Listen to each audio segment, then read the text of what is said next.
Meanwhile, Donald Trump's been very critical of the Federal Reserve. Yes, he has. He says there is a big, fat, ugly bubble because of the Fed. Watch this.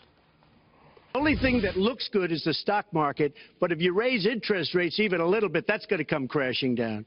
We are in a big, fat, ugly bubble, and we have a Fed that's doing political things. The day Obama goes off and he leaves and he goes out to the golf course for the rest of his life to play golf, when they raise interest rates, you're going to see some very bad things happen because the Fed is not doing their job. The Fed is being more political than Secretary Clinton. Well, look who's with us. Former Republican Congressman Ron Paul joins us now. Congressman, this must be one of the very, very few occasions when you flat out agree with Donald Trump. Am I right? Almost, partially. At least there's a bubble out there. There's a bubble out there, and I agree with that. But he was more or less making the case for don't raise interest rates. If you do, you're going to cause a horrendous crash. So I would conclude it.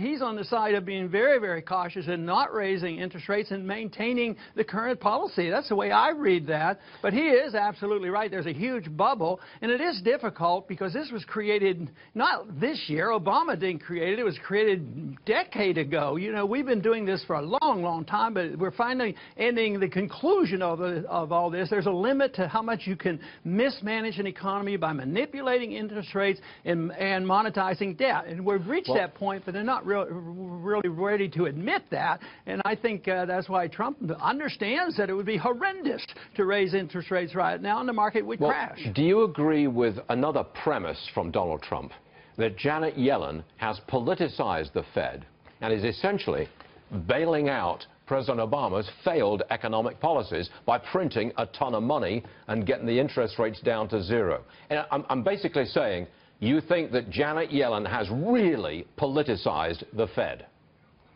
Absolutely, but I think she's like every other Federal Reserve Board chairman. That's what they've been doing all the way back to Nixon. They have this concrete evidence of him and Johnson. They always manipulate the Fed, and the Fed always capitulates to the presidents in power, and low interest rates on the short run is like taking morphine, and everybody feels better. But, you know, and they delay the problem. I don't want to take on the great Ron Paul, but way back in the 1980s, I remember the Fed chair. He put the discount rate up 1 full point in one day, set off a gigantic recession. Nobody wanted him to do that. It was flying in the face of all the politicians, but he got inflation out of our society.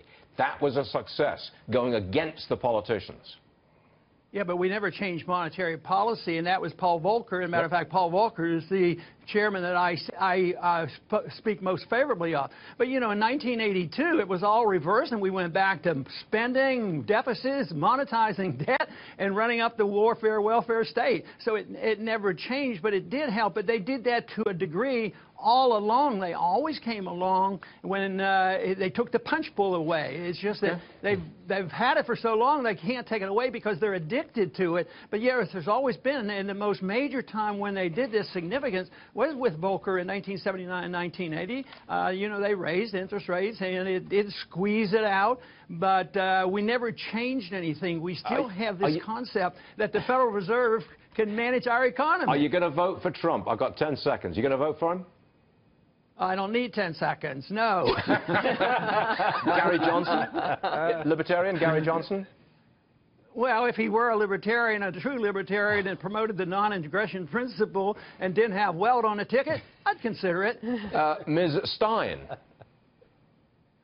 Well, I like her foreign policy. She's the one that has the best foreign policy out there. She thinks we shouldn't be the aggressor. Pardon me? You going to vote for her? No, I won't vote for her because if you care about economic policy, well, that only leaves us Hillary Clinton, doesn't it, Congressman?